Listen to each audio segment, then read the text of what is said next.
Hi friends, मैं आप लोग को रियल एनालिसिस का बहुत इंपॉर्टेंट क्वेश्चन बताने जा रहा हूँ। क्वेश्चन है कि every absolutely convergent series is convergent but converse is not true. मतलब कोई भी एब्सोल्युटली कन्वर्जेंट सीरीज होता है वो कन्वर्जेंट होता है बट उसका कन्वर्स ट्रू नहीं है।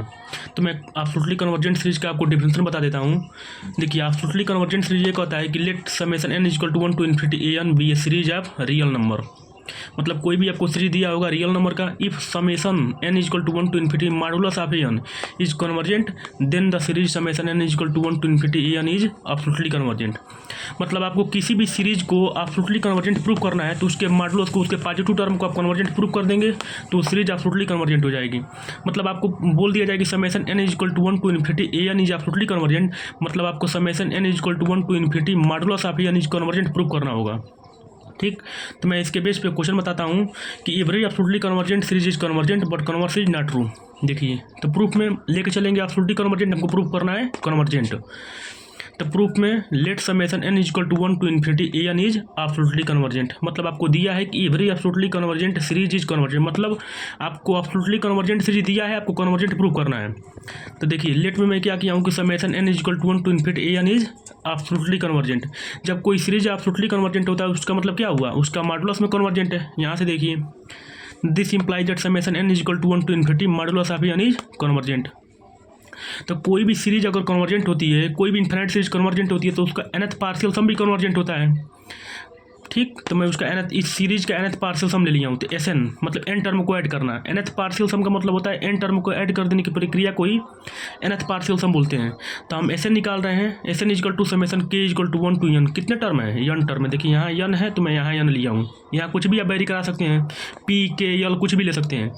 तो यहाँ भी आपको यहाँ सफिक्स लगाना पड़ेगा। तो मॉडुलस ऑफ a k, मतलब यहाँ से क्या हुआ, k बराबर 1 रखेंगे, k बराबर 2 रखेंगे और कहाँ तक जाएंगे, n तक। तो मतलब कितने टर्म हो जाएंगे, n। तब यहाँ से मैं इसको एक्सप्रेस कर दिया हूँ, k बराबर एक बार 1 रख दिया हूँ प्लस एक बार 2 dot dot plus modulus of an is also convergent. क्यों कि क्योंकि इनफाइनाइट सीरीज जब कन्वर्जेंट है तो उसका nth partial sum also convergent होगा। मैं यहाँ लिख भी दिया हूँ कि Sn को क्या बोलते हैं, Sn is the nth partial sum of the series summation n equal to 1 to infinity modulus of an, इसी का nth पार्शियल सम है। ठीक, तो जब कोई सीरीज अगर कन्वर्जेंट होता है, चाहे कोई सीक्वेंस अगर कन्वर्जेंट होता है तो काची भी सीक्वेंस भी होता है। आप पढ़े होंगे, रिजल्ट है कि every convergent sequence is Cauchy sequence. This implied एक कन्वर्जेंट है तो काची भी होगा। This implied sequence Sn is Cauchy sequence. तब काची सीक्वेंस का डिफिनेशन लगा देते हैं। क्या होता है काची सीक्वेंस का definition, this implied for any of साइला greater than 0 there exist p belongs to natural number. कोई आपको p मिलेगा नेचुरल नंबर से, सच दैट मॉडुलस ऑफ, इस पर अप्लाई करना है ना, modulus of Sn plus p minus S P is less than epsilon for all n belongs to natural number. मतलब कहता है कि आपको कोई एप्सिलॉन मिलेगा और आपको एक नेचुरल नंबर p मिलेगा, modulus of Sn plus p minus S P is less than epsilon for all n belongs to natural number. तो यहाँ से देखिए, आप खुद समझिए कि जहाँ Sn है इसको कैसे हम रिप्रेजेंट किए हैं। यहाँ पे Sn है तो बस यहाँ पे n है, यहाँ कुछ भी आप वेरी करा सकते हैं। ठीक, मतलब इस सफिक्स के जो यहाँ सफिक्स लगा होगा यहाँ तक वो सफिक्स जाएगा। देखिए, तो इसको उसी रूप में रिप्रेजेंट कर दीजिए। यहाँ Sn प्लस पी लिखा है, मतलब n प्लस पी सफिक्स है तो यहाँ तक n प्लस पी जाएगा, यहाँ पर n प्लस पी जाएगा, यहाँ से सेम वही रहेगा। देखिए, मैं वही लिख दिया, this implied that modulus of summation k equal to 1 to n plus P modulus of a K, इसके जगह पे माइनस, फिर यहाँ p है तो यहाँ p तक जाएगा, समेशन k बराबर 1 to p modulus of a K, modulus लगाइए लेस देन एप्सिलॉन दिया ही है for all n belongs to natural number. तब ये बताइए, यहाँ तक k बराबर 1 टू p है और यहाँ पे k बराबर n बराबर 1 टू n प्लस p है और यह कहाँ से बिलोंग कर रहा है, नेचुरल नंबर से। और नेचुरल में स्टार्ट कहाँ से होता है, 1 से। तो 1 2 3 डॉट डॉट, जब यहाँ n बराबर 1 रखेंगे तो k बराबर 1 2 कहाँ हो जाएगा, p प्लस 1 हो जाएगा। जब 2 रखेंगे तो p प्लस 2 हो जाएगा। मतलब यह बड़ा है या छोटा है, और यह टर्म है इसके अंदर है ऑलरेडी। आप समझ सकते हैं। देखिए, यहाँ पे जब n बराबर 1 रखेंगे तो p प्लस 1 होगा, 2 रखेंगे तो p प्लस 2 होगा। तो p प्लस 2 के पहले p प्लस 1 आता है, p प्लस 1 के पहले p आता है। तो सब जो जितने ये टर्म समेशन का है सब के सब इसके अंदर है। तो मैं आपको समझने के लिए बता भी दिया हूँ, तो डायरेक्ट भी काट सकता हूँ। देखिए, दिस इम्प्लाइड ब्रैकेट में इसको एक्सप्रेस कर रहा हूँ, मॉडुलस ऑफ a1, एक बार k बराबर 1 रखिए, 2 रखिए, डॉट डॉट लिखते जाइए। तो modulus of a1 plus modulus of a2 plus dot dot dot. अब यहाँ n बराबर 1 रखेंगे तो p प्लस 1 भी आएगा इसमें, तो मॉडुलस ऑफ p प्लस 1, उसके पहले मॉडुलस ऑफ p भी आएगा, इसके आगे p प्लस 2 आएगा, सब आएगा। अब प्लस लास्ट में क्या रखेंगे, n प्लस p, तो modulus of n plus p ये खत्म हो गया ये टर्म, फिर बीच में माइनस है, माइनस, फिर ब्रैकेट में के बराबर 1 रखते रखते कहाँ तक जाएंगे पी तक, तो modulus of A1 plus modulus of A2 dot dot कहाँ तक, मॉडुलस ऑफ AP ब्रैकेट में इजले देना सही ना। तो ये बताइए modulus of A1 plus modulus of A2 dot dot modulus of AP तक है और ये भी टर्म उतना ही है, वो भी माइनस के साथ है, इसको मैं माइनस से गुणा भी कर दिया हूँ। तो देखिए modulus of A1 plus modulus of A2 plus dot dot modulus of AP सब इसको लिख दिया हूँ, फिर यहाँ में माइनस से मल्टीप्लाई कर दिया हूँ, तो modulus minus modulus of A1 minus modulus of A2 dot dot minus modulus of AP ले देना चाहिए, मॉडुलस ऑफ AP तक इधर का टर्म और यहाँ से सब कट जाए क्योंकि ये प्लस में है या माइनस में है, तो कितना बचेगा modulus of AP plus 1 plus dot dot modulus of AN plus P। अब इसके आगे क्या आएगा आप खुद बता सकते हैं, यहाँ AP प्लस 1 इसके आगे P प्लस 2 आएगा, P प्लस 3 आएगा, dot dot AN plus P तक गया है और लेस देना सही है। देखिए मैं आपको बता देता हूँ, तो this imply that modulus of AP plus 1 plus modulus of AP plus 2 dot dot modulus of AN plus P is less than file for all N belong to natural number. अब हमको प्रूफ क्या करना है, आप खुद देखिए, आपको proof क्या करना था कि इसको मैं लेके चला हूँ क्या, let summation n is equal to 1 to infinity AN is absolutely convergent, और हमको क्या प्रूव करना है कि जो एब्सोल्युटली कन्वर्जेंट है उसको कन्वर्जेंट प्रूव करना है, मतलब इसी सीरीज को हमको क्या प्रूव करना है, कन्वर्जेंट प्रूव करना है। तो मैं आपको लिख भी दिया हूँ कि we need to show that summation n is equal to 1 to infinity AN is convergent, मतलब हमें आवश्यकता क्या है, समेशन n बराबर 1 टू इन्फिनिटी AN को कन्वर्जेंट प्रूव करना है। देखिए मैं क्या किया हूँ, ये आर बोल सकते हैं, मैं आपको बता भी दिया हूँ कि किसी भी इन्फिनिट सीरीज की कन्वर्जेंसी या डाइवर्जेंसी चेक करने के लिए क्या करते हैं, चेक करते थे कि क्या उसका nth पार्शियल सम कन्वर्जेंट है कि नहीं है। ठीक, जो nth पार्शियल सम का बिहेवियर होगा सेम उस इन्फिनिट सीरीज का बिहेवियर होता है। ठीक है, तो summation n equal to 1 to infinity AN को चेक न करने की जगह पे हम उसके nth पार्शियल सम को चेक कर देते हैं कि उसका बिहेवियर कैसा है, जो इसका बिहेवियर होगा वो सेम उसका बिहेवियर वैसा ही होगा। तो देखिए मैं आर मतलब अथवा we need to show that SN dash, मतलब वहाँ पे मैं पहले SN ले लिया हूँ, देखिए मैं यहाँ पे पहले nth पार्शियल सम SN लिख दिया हूँ, फिर दोबारा हो जाएगा, मैं इसलिए उसकी जगह पे SN डैश लिख दिया हूँ। ये कुछ और नहीं है, बस एक नोटेशन है, आप कुछ यहाँ PN भी लिख सकते हैं, KN भी लिख सकते हैं, मैं मतलब वहाँ SN लिया था इसलिए मैं SN डैश लिख दिया हूँ। तो we need to show that SN dash equal to, मतलब क्या हुआ nth पार्शियल सम, तो मतलब n टर्म को ऐड करना, तो इसके n टर्म को ऐड कर दीजिए, तो मतलब A1 plus A2 plus dot dot AN, यहाँ मॉडुलस नहीं है, देखिए वहाँ पे मॉडुलस था, ये जो कन्वर्जेंट, मतलब हमको इतना प्रूव करना है। तो वेयर लिख भी दिया हूँ कि SN dash is the nth partial sum of summation n equal to 1 to infinity AN का है। ठीक, तो हमको किसी भी nth पार्शियल सम को कन्वर्जेंट प्रूव करना है, तो हम काची प्रूव करते हैं, अगर वो काची हो जाएगा तो कन्वर्जेंट भी हो जाएगा। देखिए मॉडुलस में SN प्लस P डैश काची से इसी तरह प्रूव करते हैं। देखिए काची का डिफिनेशन क्या होता है, यहाँ से modulus of SN plus P minus SP ले देना चाहिए, अगर हो गया तो हम बोल देंगे SN इज काची। यहाँ पे तो काची दिया था तो हम अप्लाई किए हैं, यहाँ हमको काची प्रूव करना है, तो मतलब हम अगर इतना प्रूव कर देंगे तो बोल देंगे कि SN इज काची सीक्वेंस। ठीक, तो मैं modulus of SN plus P dash minus SP dash modulus equal to, अब SN प्लस P की जगह डैश की जगह क्या लिखेंगे, यहाँ से देखिए SN डैश बराबर क्या है A1 plus A2 plus dot dot AN, तो इसको कैसे लिख सकते हैं, इस तरह लिख सकते हैं ना, SN dash equal to summation K बराबर 1 टू N AK, अभी यहाँ से K बराबर 1 टू N तक रखेंगे तो सेम इतना ही बन जाएगा, मतलब ये एक्सप्रेशन फॉर्म है या मतलब एक छोटा सा टर्म बना दिए हैं। ठीक, तो उसको यहाँ पे K बराबर 1 टू N है, मतलब यहाँ जो N होगा वहाँ N होगा, तो यहाँ देखिए यहाँ N प्लस P है तो इसकी जगह पे N प्लस P होगा।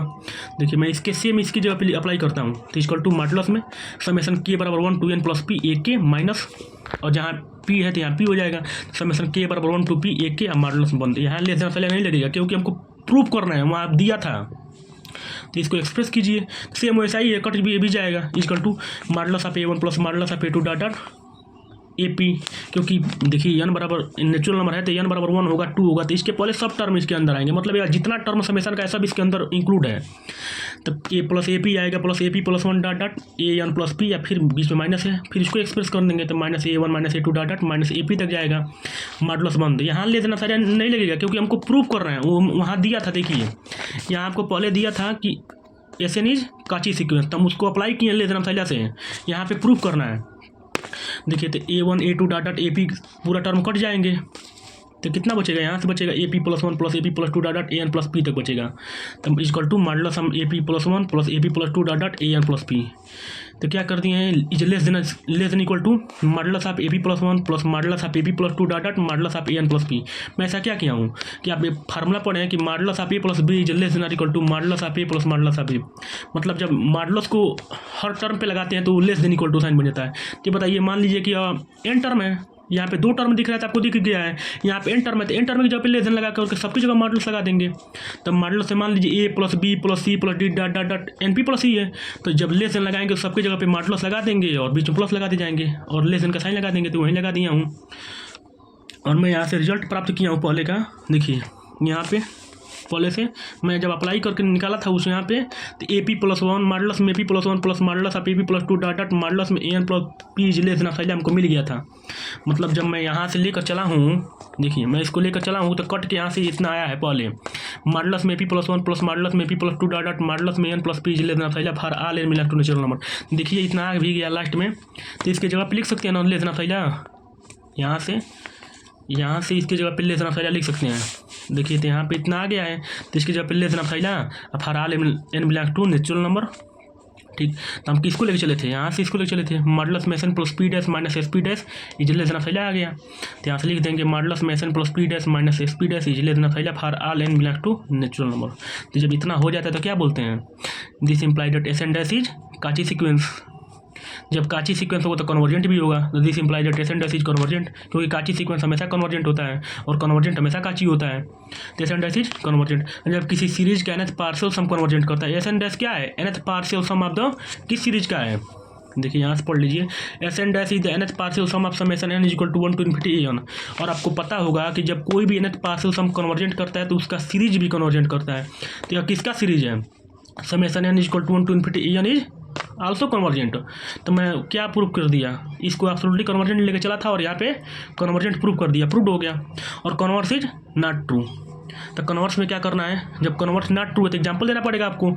तो कन्वर्स में ये कहता है कि देखिए स्टेटमेंट में बोला है कि every absolutely convergent series is convergent but converse is not true.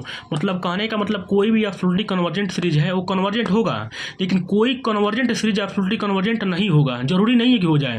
तो मैं एग्जाम्पल दे रहा हूँ, देखिए यहाँ पे summation n equal to 1 to infinity n equal to summation n equal to 1 to infinity minus 1 power n plus 1 into 1/n। ये कोई series ले लिया हूँ और आपको पता है कि सीरीज क्या होता है, कन्वर्जेंट होता है किससे, बाई लेबनी टेस्ट से। आप लेबनी टेस्ट पढ़े होंगे, जब वो अप्लाई करेंगे तो पता चल जाएगा कन्वर्जेंट क्यों होता है। एक कन्वर्जेंट ऑलरेडी है लेबनी टेस्ट से, मैं आपको बता भी देता हूँ लेबनी टेस्ट क्या होता है। यह उसका एक्सप्रेशन फॉर्म है, इसी तरह रिप्रेजेंट करते हैं लेबनी टेस्ट को। तो summation n equal to 1 to infinity minus 1 power n plus 1 into 1/n। तो इसको आप अल्फा एन मान लीजिए, मतलब कुछ भी नाम दे दीजिए, मान लीजिए ए नाम दे देते हैं। तो 1/n क्या है, मोनोटोनिक डिक्रीजिंग होना चाहिए, तो मोनोटोनिक डिक्रीजिंग है भी, और टेंस टू 0 पे जाना चाहिए। तो 1/n किस पे जाता है, 0 पे जाता है, तो बाई लेबनी टेस्ट से कन्वर्जेंट हो जाएगा। लेबनी टेस्ट का यही डिफिनेशन है कि जो summation n equal to 1 to infinity minus 1 power n plus 1 into alpha n monotonically decreasing होना चाहिए, अल्फा एन पॉजिटिव होना चाहिए और अल्फा एन लिमिट लगाने पे 0 पे जाना चाहिए। तो बोल देंगे सीरीज क्या है, कन्वर्जेंट है। ये सभी रूल को फॉलो कर रहा है। 1/n मोनोटोनिकली डिक्रीजिंग भी है और ये क्या कर रहा है, 1/n 0 पे भी जाता है, कन्वर्ज करता है। तो पता है कि बाई लेबनी टेस्ट से का कन्वर्जेंट हो जाएगा। लेकिन आपको पता होना चाहिए कि एब्सोल्युटली कन्वर्जेंट सीरीज कैसे प्रूव करते हैं, उसके मॉडुलस को यहाँ से पढ़ लीजिए कि कोई भी सीरीज को मैं मान के चलाऊँ कि let summation n equal to 1 to infinity is absolutely convergent. तो इसका मतलब क्या हुआ, उसका मॉडुलस के अंदर वो कन्वर्जेंट होना चाहिए। तो जब आप अगर इसको बोलेंगे कि समेशन या एब्सोल्युटली कन्वर्जेंट कब होगा, जब इसका मॉडुलस कन्वर्जेंट हो जाए। तो देखते हैं मॉडुलस होता है कि नहीं। But summation n equal to 1 to infinity modulus of n equal to, यहाँ पे मॉडुलस लगा देते हैं। तो summation n equal to 1 to infinity modulus में minus 1 power n plus 1 into 1/n। आपको पता होगा कि मॉडुलस के अंदर कोई भी नेगेटिव टर्म होता है वो क्या हो जाता है, पॉजिटिव हो जाता है। तो माइनस 1 के पावर n प्लस 1 है, कुछ भी रखेंगे तो हमेशा वो पॉजिटिव ही निकलेगा मॉडुलस के अंदर से। तो summation n equal to 1 to infinity 1/n। और आपको पता है कि समेशन n बराबर 1 to infinity 1/n क्या होता है, डाइवर्जेंट होता है। किससे, बाई पी टेस्ट से। अब पी टेस्ट क्या होता है, पी टेस्ट एक होता है कि समेशन n बराबर 1 to infinity 1/n power p is convergent if p greater than 1 and divergent if p is less then और इक्वल टू 1। मतलब कहता है कि जब कोई भी सीरीज समेशन n बराबर 1 to infinity 1/n power p के रूप में लिखा हो, वो कन्वर्जेंट कब होगा, जब p 1 से बड़ा हो, मतलब 3/2 हो, 2 हो, 4 हो, 5 हो, 6 हो, मतलब रहेगा तो कन्वर्जेंट होगा। मतलब यहाँ पे अगर 1/n² होता तो ये कन्वर्जेंट हो जाता, लेकिन यहाँ पे 1/n है और आपको पता है जब p बराबर 1 होगा तो डाइवर्जेंट होगा। जब यहाँ पे p बराबर 1 रखेंगे तो क्या होगा, 1/n ही ना होगा ना, तो डाइवर्जेंट हो गया। तो आपको समझ में आ गया होगा। Thank you. वीडियो अच्छा लगे तो लाइक कमेंट जरूर करें।